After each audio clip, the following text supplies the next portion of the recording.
Jadi kula suwun seperti keinginannya Rasulullah sallallahu alaihi wasallam.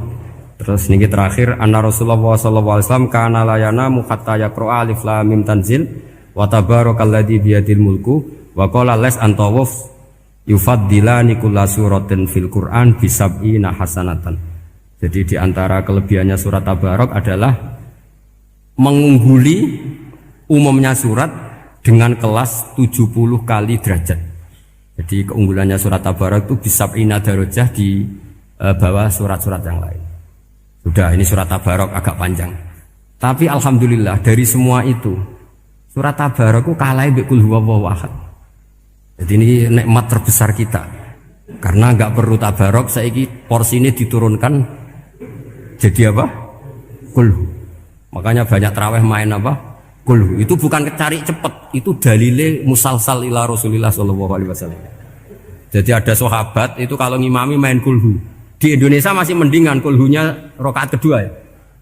Itu enggak sahabat ini rakaat pertama ya kulhu, kedua ya kulhu. Masih mendingan di Indonesia dipakai selingan rakaat kedua. Singkat cerita sahabat yang makmum ini lama-lama mangkel, matur ya Rasulullah. Ini orang yang kau pasrai jadi imam itu sering main kulhu. Akhirnya Nabi memanggil, ya Fulan, kenapa kamu suka baca kulhu? Li'annaha sifatur rahman, karena dalam surat kulhu itu semuanya menerangkan sifatnya Allah Ta'ala. Maka saya suka itu. Nabi saat itu juga dapat wahyu, ya Muhammad, kasih tahu orang itu, inni uhibbu, saya suka dia karena dia suka kulhu. Nah, itu aja hafalkan itu. Jadi itu riwayat yang lebih menggembirakan itu. Jadi tidak usah Tabarok, cukup apa? Kulhu. Dan itu lebih mutawatir. Makanya dalam legenda dunia kiai itu kan ini ada cucunya Sayyidina Ali. Tuh, siapa yang bisa khatam Quran sekian menit? Yang menang Sayyidina Ali ya, karena baca kulhu sampai 3 kali. Yang dianggap takdilul Quran, sudah sama dengan baca Quran. Jadi ini ijazah terakhir, ini jadi porsinya tambah turun. Saya itu suka. Saya itu punya banyak penggemar lah di Jogja, di Jakarta. Memang agama ini harus mudah. Saya itu kalau baca kulhu itu sampai nangis. Nangis saya bukan karena faham atau haru, itu enggak. Sebaik itu Allah. Masa gara-gara hafal kulhu, main kulhu dicintainya? Ya karena memang Allah itu benar-benar zat yang baik. Makanya saya punya teman itu kurang ajarnya Masya Allah. Kalau tes ditanya rukun Islam berapa, nawakidul wudhu berapa, muftitatus sholat berapa, semuanya dijawab la ilaha illallah. Terakhir ditulis kafir Pak, sama nyalano iki. Nyalano la ilaha illallah kafir apa enggak? Gurunya bingung kan akhir. Di ek iku la ilaha illallah kok di ek. Akhirnya bocah diceluk, "Cung maksudem piye? Mun sampean wani ngeek Pak, kafir Pak." Akhirnya sudah ribet-ribet. Pertanyaan apa tuh? Ma mubtilatus sholat ya la ilaha illallah. Nah gitu wudu ya. Tapi jangan tiru loh. Lah gurune apa ngeek wani kafir. Siapa yang berani ngeek la ilaha illallah? Ya ana meneh sing mboweli. Angin belinge disurati wong tuane. Kalau nu mondok sarang era kuno, jadi ijek lugu wong. Surati wong tuane, kowe gak susah, wong tuamu disurati. Tenang ya Gus, bapakku buta huruf. Jadi wis disurati, gak ngefek wong bapaknya buta huruf. Nah, di Islam, saya ulang lagi di Islam. Dengan tanda kutip kesalahan-kesalahan kecil gini ku zaman Nabi, sahabatnya Nabi, iku kabeh udah berkah. Makanya enggak ada ilmu sebarokah kayak zaman Nabi. Wong goblok wae jadi berkah. Sampai Nabi ngendikan aksaru ahlil jannah al-bulu, akeh-akeh penduduk swarga iku wong goblok. Mergo wong goblok iku piye? Apa dimangkeli iku ya gaweane pangeran.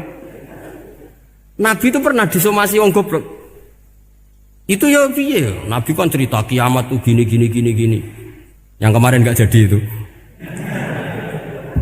Kiamat di Indonesia kan berapa kali ya? 999 terus 2000 berapa?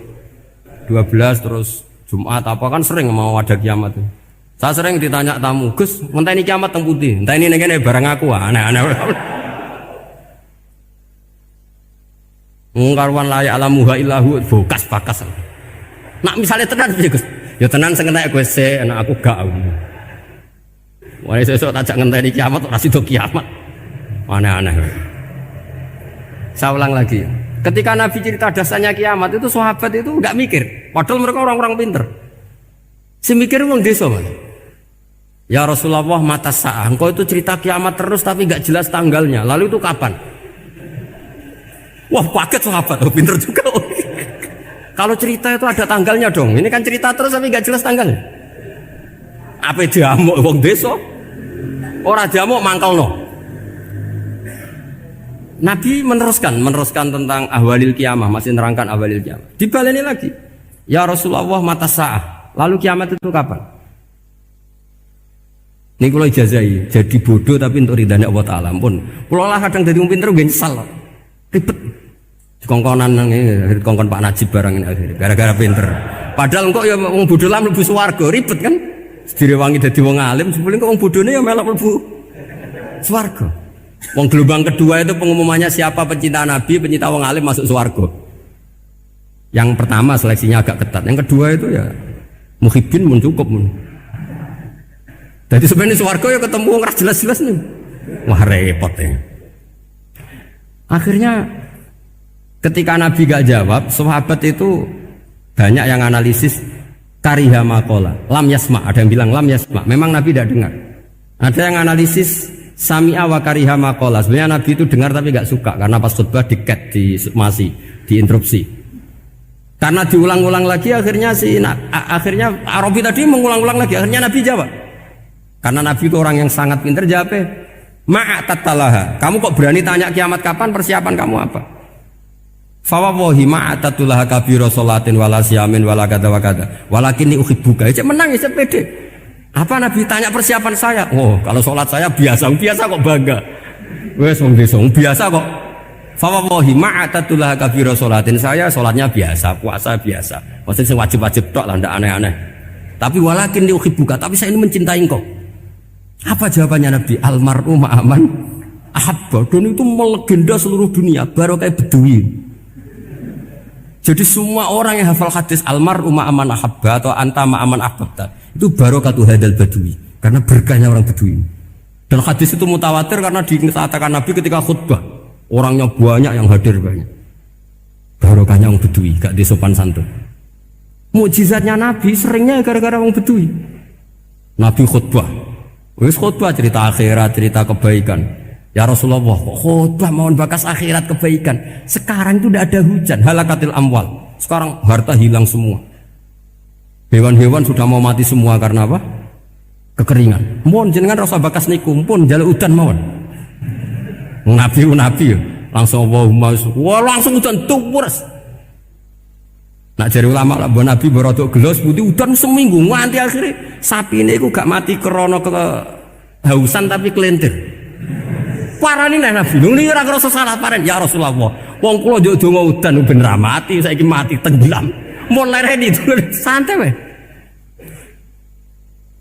Akhirnya Nabi itu nuruti meneh. Allahumma hawalena wala alina Allahumma alal akam wa dzirab terus. Di wong desa. Betapa barokahnya wong desa iki orang tahu. Betapa Rasulullah itu sekali ngendikan alam itu harus tunduk. Jadi min mu'jizati Rasulullah sallallahu alaihi wasallam itu sekali ngendikan alam itu harus ngikuti. Jadi Nabi misalnya ngendikan hujan, itu panitia hujan, malaikat hujan harus nuruti. Nabi ngendikan berhenti juga harus berhenti. Makanya enak jadi Nabi itu. Tapi kamu nggak mungkin, sudah tutup, tidak ada mungkin.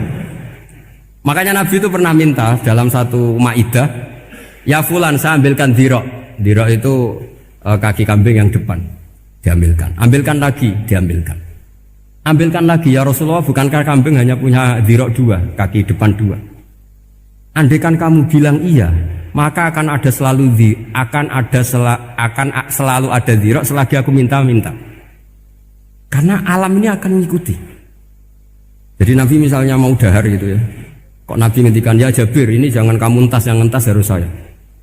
Ini cukup untuk makan orang banyak. Nabi sekali ngendikan cukup. Nasi ini punya konstitusi, harus cukup. Karena Nabi ngendikan cukup. Itu hebatnya Nabi. Beliau punya spesial. Alam ini harus nurut sama beliau. Makanya disebut wadhabu wal ghazala yasyadani laka birrisalah. Semuanya itu harus tunduk.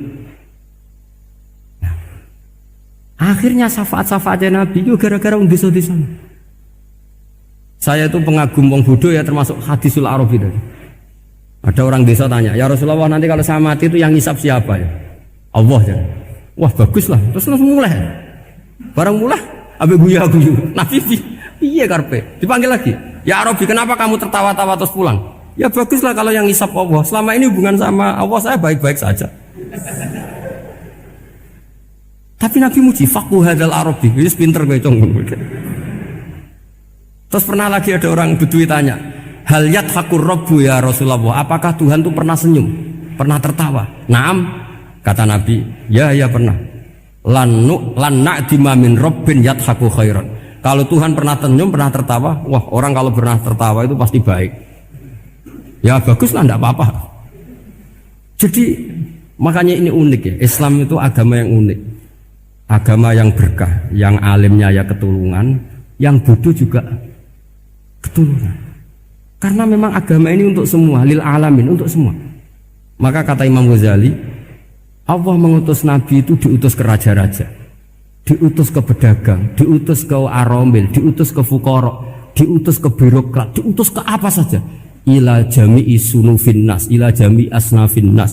Bahwa semua yang mengapresiasi kenabiannya Nabi itu mulai raja, pedagang, PNS, birokrat, orang miskin, orang apa saja mengapresiasi dakwahnya Rasulullah Shallallahu Alaihi Wasallam.